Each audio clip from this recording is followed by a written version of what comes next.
Assalamualaikum warahmatullahi wabarakatuh. Bagaimana kabarnya hari ini? Saya harap semuanya sehat. Sebelum memulai materi kita pada hari ini, saya ingin memberikan pengayaan tentang mata pelajaran sebelumnya, yakni tentang potensi sumber daya alam dan potensi sumber daya manusia, di mana potensi sumber daya alam dan potensi sumber daya manusia memberikan pengaruh kepada negara, dikatakan ia negara maju atau negara yang sedang berkembang.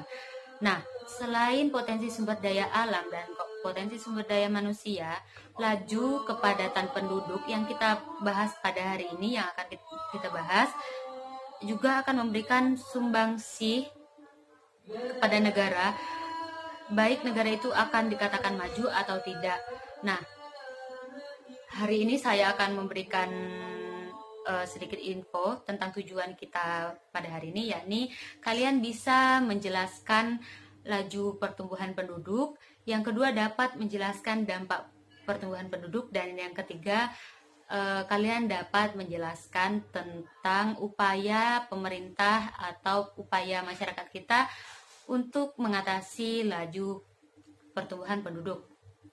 Nah, setelah kemerdekaan sendiri, kita sudah melakukan 6 kali sensus. Yang pertama tahun 1961, yang kedua 1971, yang ketiga 1980, yang keempat 1990, yang kelima tahun 2000, dan yang terakhir tahun 2010. Dari tahun 1961 sendiri, kita sudah memiliki 97,1 juta penduduk, dan terakhir disensus pada tahun 2010 kita memiliki 237,56 penduduk. Dalam tabel yang terdapat pada buku kalian masing-masing, di situ diterangkan bahwa kepadatan penduduk dunia akan dipaparkan di situ dari Cina, Amerika, Jepang, India, Indonesia, dan Malaysia, masing-masing pertumbuhan penduduk mereka. Nah, kalau dilihat dari pertumbuhan rakyat Cina sendiri, itu ada 0,5 pertumbuhan di setiap tahunnya, dan India sendiri itu 1,5, Amerika 0,5, dan Jepang minus 0,2% setiap tahunnya, sedangkan Indonesia 1,5, di mana 1,5 ini masih termasuk kepadatan yang sedang atau sedikit mendekati pertumbuhan yang lumayan banyak, di mana penduduk yang dikatakan padat sekali itu adalah pertumbuhan yang 2% atau lebih di setiap tahunnya. Laju pertumbuhan penduduk memberikan dampak, yakni dampak positif dan dampak negatif. Dampak positifnya sendiri ada 3, yakni pertama, tersedianya tenaga kerja dan meningkatnya produksi. Nah, di mana kalau kita mengalami kepadatan penduduk yang banyak, otomatis pabrik-pabrik memerlukan tenaga kerja yang banyak. Nah, tenaga kerja yang banyak dengan penduduk kita yang banyak juga itu menyesuaikan. Jadi para produsen tidak bingung untuk mencari tenaga kerja. Yang kedua, berkembangnya kebutuhan akan pangan sehingga tumbuh usaha-usaha lokal. Karena penduduk yang banyak, maka pangan sebuah masyarakat juga akan meningkat. Jadi untuk memenuhi pangan masyarakat yang begitu banyak, maka usaha-usaha lokal akan bertumbuh seiring dengan kebutuhan yang banyak juga. Yang ketiga, meningkatnya inovasi karena penduduk dipaksa untuk memenuhi kebutuhannya. Ketika sebuah masyarakat stagnan terhadap inovasi, tapi penduduknya banyak, dia tidak akan memenuhi kebutuhannya. Nah, di sini ketika penduduknya banyak juga, itu akan memaksa para masyarakat untuk berinovasi.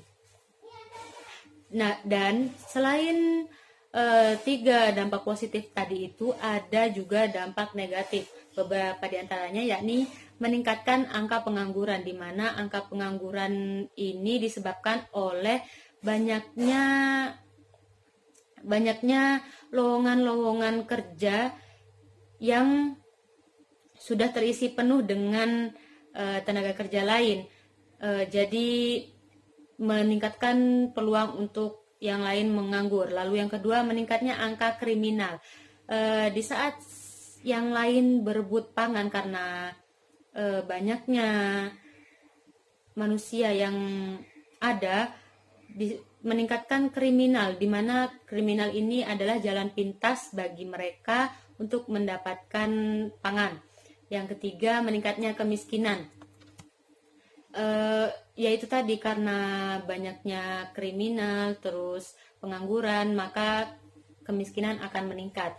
Yang keempat, berkurangnya lahan pertanian dan lahan permukiman. Seiring dengan masyarakat yang tumbuh lahir, maka mereka akan membutuhkan lahan untuk tinggal. Nah, di sini dengan banyaknya manusia tidak diimbangi dengan lahan yang cukup, maka berkurangnya lah lahan yang akan digunakan untuk bertani dan tinggal. Yang kelima, makin banyaknya polusi dan limbah. Dari kegiatan produksi yang banyak, konsumsi yang banyak, akan memberikan banyak polusi dan limbah tersendiri bagi alam kita. Yang selanjutnya ya ini ketersediaan pangan berkurang, di mana karena banyaknya penduduk, maka kita akan berebut untuk makan karena bahan yang ada itu sedikit. Jadi padi yang kita produksi itu terkadang kurang untuk memenuhi kebutuhan rakyat Indonesia sendiri. Jadi terkadang kita harus impor. Itulah yang menyebabkan ketersediaan pangan berkurang karena banyaknya penduduk. Yang selanjutnya itu kesehatan masyarakat makin menurun. Karena pemukiman kumuh, lalu pangan yang kurang, maka kesehatan masyarakat juga akan menurun. Berkembangnya pemukiman tidak layak huni. Nah, di sini kenapa pemukiman tidak layak huni ini berkembang? Karena tadi itu meningkatnya angka pengangguran, meningkatnya kemiskinan, terus berkurangnya lahan untuk tinggal dan ketersediaan pangan yang berkurang. Maka disitulah manusia akan mencari lahan yang apa adanya. Terkadang mereka akan membangun lahan di pinggir sungai contohnya, atau di pinggir jalan yang kurang pantas dan kurang layak. Nah, selanjutnya yaitu upaya mengendalikan laju pertumbuhan Indonesia.